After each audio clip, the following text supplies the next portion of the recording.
Hey there, today we'll be talking about the remote Mexican village of Santa Maria Ixcatlan.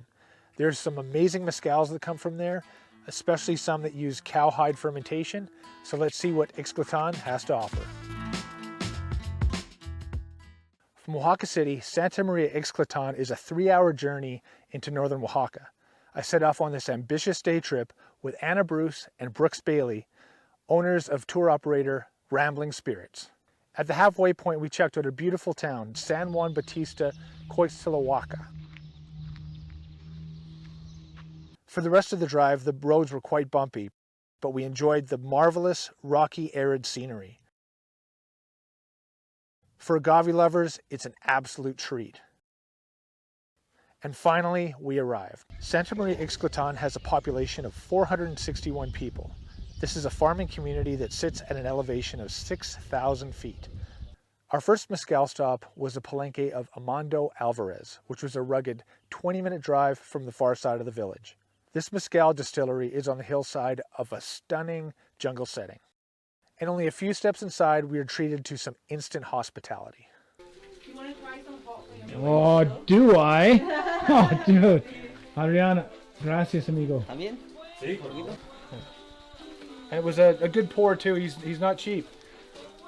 What caught my attention first was a live distillation. A series of wooden troughs were set up to gravity feed spring water as a coolant for the distillation happening. I was blown away. This is a centuries-old ancestral means to make mezcal using clay pot distillation. The way this is rigged up is just It's beautiful, no? fascinating. Before the distillation, though, the cooked agave is crushed up with these massive wooden mallets. Jeez. Then the mash is transferred to cow skin hides. It rests there for roughly a week until there is sufficient alcohol content for the agave to be distilled. All this is classic ancestral mezcal production. The wooden mallets, the cowhide skins, the clay pot distillation, these tick all the boxes. Next up, Anna and Brooks led a rigorous hike to find the agave plants that were being made into mezcal. Let the hunt begin. We went through the jungle and then up a rocky cliff face where we found agave growing in the wild.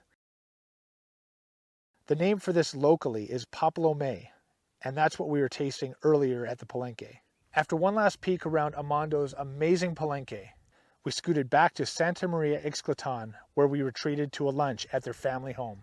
Armando's mom chefed up some delicious chicken for us to eat, but I was especially enamored by the local avocados. You can eat the skin on this, so I've never done it before, but here goes. I'm going to eat it like an apple. Yeah. I bought a whole liter of the Papalome using an empty water bottle. This negates the risk of using a glass bottle and then trying to transport it all the way back to the United States and then having it break and losing it all.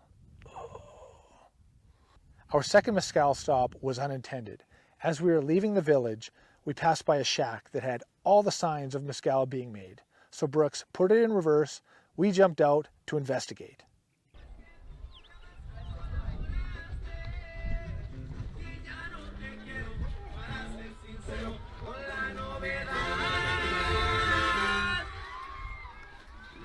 We just stopped off at this Palenque on the side of the road, and it is fabulous. This is the Palenque of the Rivera family. This is David, Oscar working the fermentation pit with the cowhide, and Daniel. Say hi, buddy. Hola. This place is a nice little rancho, a pleasant surprise. We ended up staying for quite a while. And staying true to the region, the Riveras use cowhide to ferment the mezcal. This gives the mezcal an extremely unique flavor profile. I'll explain soon, but it is so good. Here, to mill the cooked agave, they hand cut them with a machete.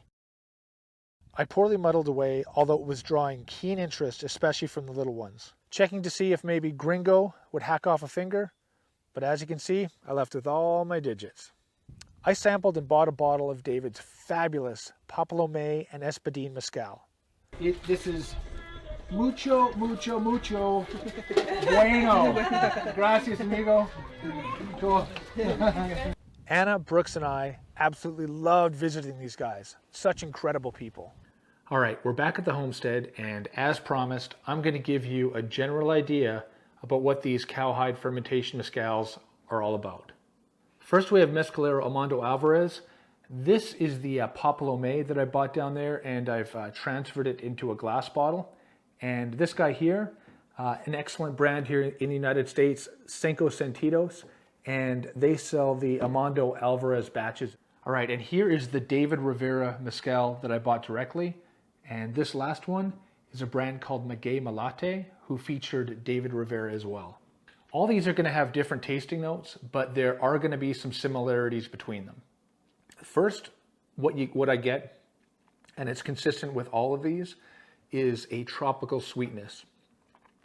Some I get pineapple, some more like a guava, but tropical fruit sweetness, really nice. And the second one, there's a cheesy funkiness, sort of like an extra aged sharp cheddar.